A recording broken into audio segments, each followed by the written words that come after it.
si no son claros, hoy la gente le escapa a los créditos hipotecarios, más cuando vos tenés que vender una propiedad, quizás para meterte en un crédito hipotecario, para financiar un 30 o un 40% de si te querés ampliar. Obvio, hoy creo que es al revés, nadie se quiere ampliar, pero muchas veces tenés que financiarlo para cambiarte de zona. Pero bueno, al momento de buscar o tener un crédito hipotecario, cuando ves el costo financiero, te das cuenta que vas a pagar hasta 3, 4 veces más en la cantidad de años que te dan para pagar la cifra del capital que vos sacás. Bueno, vos estás en el rubro de la construcción, contame, ¿qué es Estamos en el rubro exactamente de la construcción.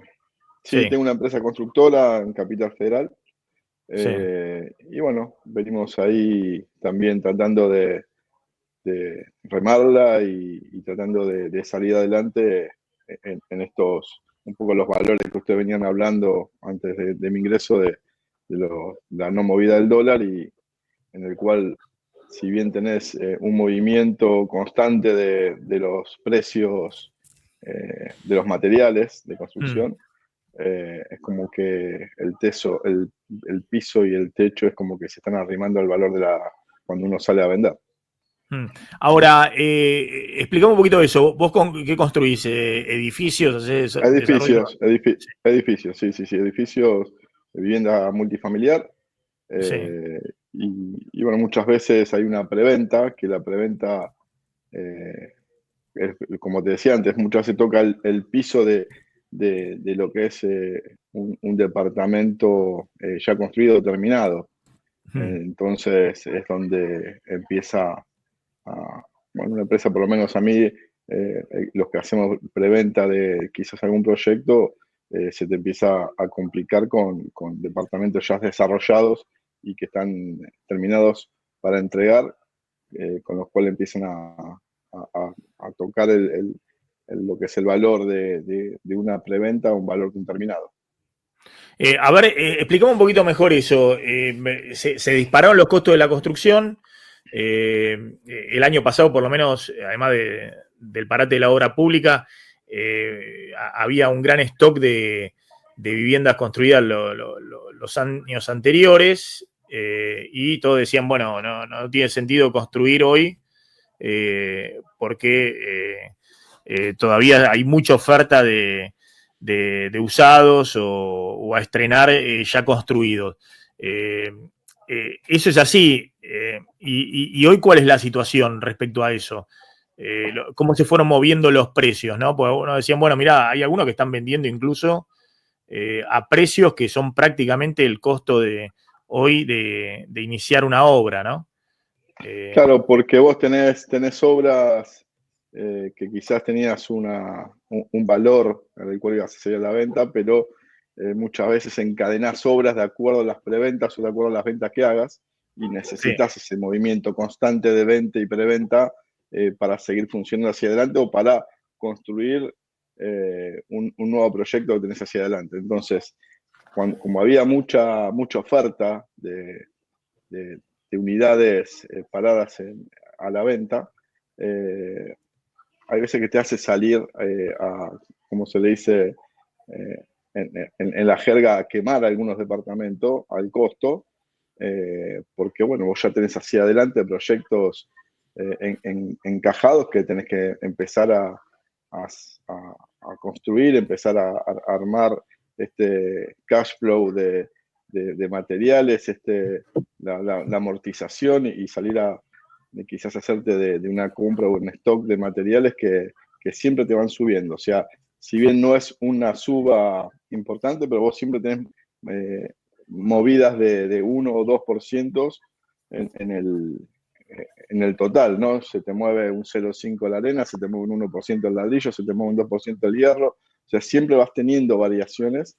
Ahora por eso empezó a reactivarse. Hay algunas ya empresas desarrolladoras que empiezan a apostar a 1 o 2 años con una suba importante de los inmuebles, digamos, del precio de los inmuebles. Digamos, empezó a moverse eso, porque uno ve de la pérdida de puestos de trabajo, no sé, 130.000, 150.000 puestos de trabajo en el sector privado, desde el inicio del gobierno de Milei, tenés por lo menos, no sé, 70.000, 80.000 en el sector de la construcción. Sí, mira, en mi caso, Sí, Claro, en mi caso puntual, lo que se te cae es el hecho que antes la clase media era la que compraba el departamento con un ambiente o dos ambientes para el hijo. ¿Sí? O que tenía un mango ahorrado y trataba de, el famoso, se lo compra a mi hijo para que sí, se lo dejo para... Bueno, sí, eso no está más. O sea, hoy quizás tenés al inversor, que es el que hace en esto del blanqueo de capitales, el que te puede hacer una compra de alguna unidad. Pero eh, según el enfoque, yo apuntaba más al segmento. ¿Por qué no está lo de la clase media para el hijo? Porque la clase media ya no tiene Por, ahorros, ¿sí? porque el valor adquisitivo de la clase media no es el Se mismo, ha ya la derrumbado. preocupación es cómo paga los impuestos o cómo sostiene el colegio de los hijos o cómo sostiene la estructura familiar y los gastos que estar pensando en cómo comprar alguna unidad para invertir o para ir para dejarse de algún familiar.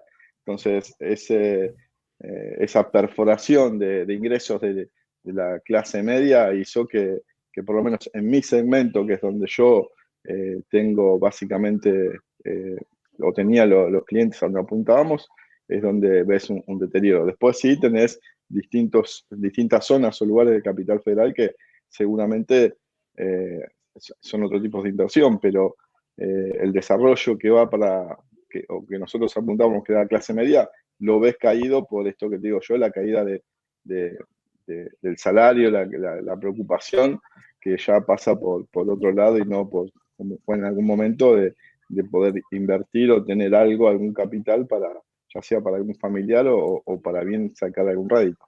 Claro.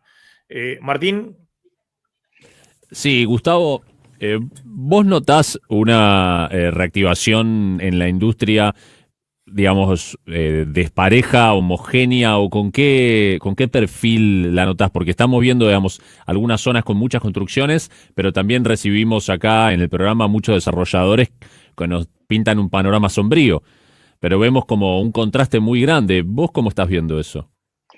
Y el contraste es grande de acuerdo a la zona donde vos construyas y a qué público apuntes. Es lo que se está viendo en la sociedad misma. O sea, eh,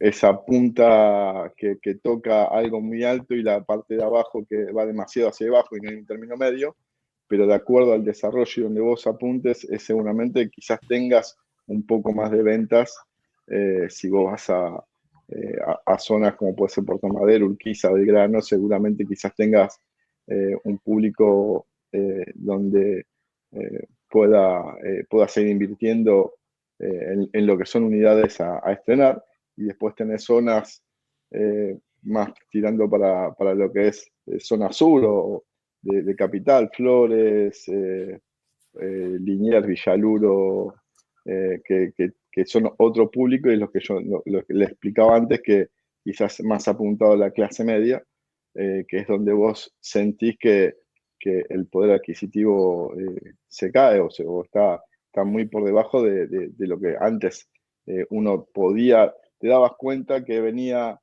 eh, a comprarte a alguien que decía, mira, tengo tanto y el resto lo hago en cuota, tenía la capacidad de pago como para en el tiempo de la obra poder cuotear la unidad.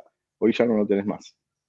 ¿qué están esperando un poco los desarrolladores? Vos decís, bueno, algunos empiezan porque necesitan hacer el giro del negocio y demás, otros porque están, no sé, por ahí esperando ya un aumento de precios. ¿Es momento hoy todavía para comprar? Uno ve el aumento de las propiedades, bueno, ha aumentado en el último año, pero mucho menos, qué sé yo, que cualquier otro activo financiero, mucho menos que la inflación en dólares, ¿no?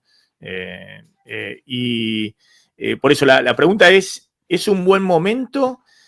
Porque siempre todos los planes de estabilización han tenido un proceso de oro de la construcción. Ha sido siempre la construcción, me acuerdo en los 90, no sé, por ejemplo, también, no sé, 96, 97, que hubo un boom de crédito hipotecario. Me pasa que en los 90 el crédito hipotecario te lo dan con el DNI. Vos Claro, solamente con el DNI podías sacar un crédito hipotecario. Hoy yo creo que también la pasó en el inversión, 2017, bueno, con los UBA y demás, pero también hubo un momento que hubo un impulso muy fuerte, ¿no? También de la construcción, ¿no? Bueno, después los últimos impulsos que hubo fue la brecha cambiaria, ¿no? 2021, 2022, 2023, era pura brecha, digamos, ¿no? Donde, la eh, única vez que se cae la propiedad o el ladrillo fue en el 2001. ¿sí? En Claro. 2001-2002 fue donde se cae, donde casi un 40%, pero después la inversión en ladrillo siempre es donde todos, donde lo habrás escuchado muchas veces, donde nunca perdés, porque siempre el ladrillo o recupera lo que es el poder de venta o de lo valor que compraste, pero nunca va a caer por debajo.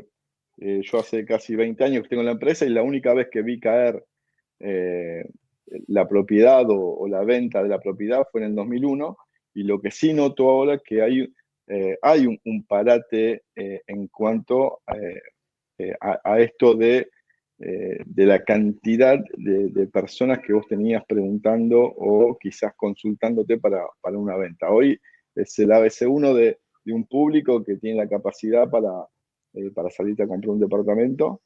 Eso se disparó en algún momento a principios de este año y demás, a fines del año pasado, hubo un momento donde se empezó a mover de nuevo fuerte el mercado inmobiliario. Se empezó a mover fines del año pasado. Sí. En noviembre aproximadamente. Noviembre. Se movió fuerte ahí. Cuando digo se movió fuerte, en cuanto consultas y te das cuenta que había un movimiento, un oleaje de consultas y ventas, pero después es como que se cayó. Y seguramente, como decía Martín, vas a tener empresas desarrolladoras que según donde estén desarrollando tengan ventas. Y hay otros lugares que no las vas a tener, que seguramente, esto es como una ola, ¿viste? Viene de Puerto Madero para el lado de General Paz. Claro, pero por eso te preguntaba si es un buen momento, porque algunos dicen, hubo también en el 2017, creo que hubo un pico también en el precio de los inmuebles en dólares. Después hubo un ajuste, una caída no tan grande, obviamente, como la del 2002. Y de hecho, algunas propiedades ahora que han retomado todavía están por debajo del pico de 2017 en dólares, ¿no? Entonces Sí. algunos dicen, bueno, todavía no están alcanzando ese pico porque todavía no entró el crédito hipotecario, porque... pero bueno... el crédito hipotecario, viste que se suele... tenemos el caso de los UBA, de un montón de créditos que después no se podían, no lo podés pagar porque iban agarrados o de la inflación o de algunos parámetros con el cual no iban de la mano de los salarios.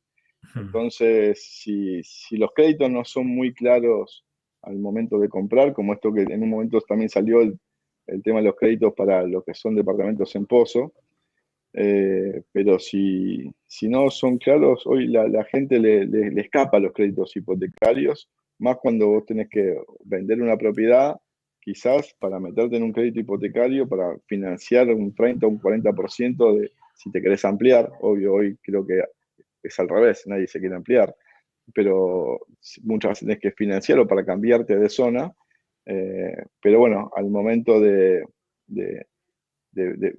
buscar o tener un crédito hipotecario, cuando ves el costo financiero, te das cuenta que vas a pagar hasta 3-4 veces más en la cantidad de años que te dan para pagar la cifra del capital que vos sacaste. Hoy el costo financiero anual es muy alto todavía.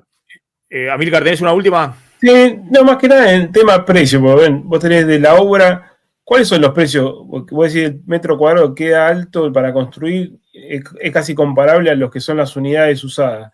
¿Qué parte de todos los componentes están elevados en términos de dólar? ¿O hay alguna parte la obra gruesa está más barata y las terminaciones salen más caras? ¿Hay un componente importado que salía más caro antes y ahora es más barato?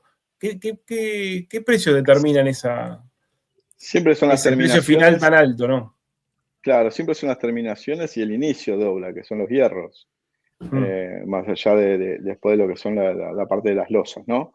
Pero las terminaciones siempre suelen ser la parte donde se encarece el producto, donde vos les vas dando la calidad que querés al edificio. Pero bueno, por eso digo, es de acuerdo al público que vos apuntes y a las ventas que vos quieras tener, pero cuando yo digo que se tocan los techos, porque muchas veces al momento, como siempre pasó, el que tiene la plata manda y te hace una oferta, o te viene a hacer una oferta que muchas veces al que tiene 3 años de uso es mucho más barato que quizás a uno que va a hacer una preventa.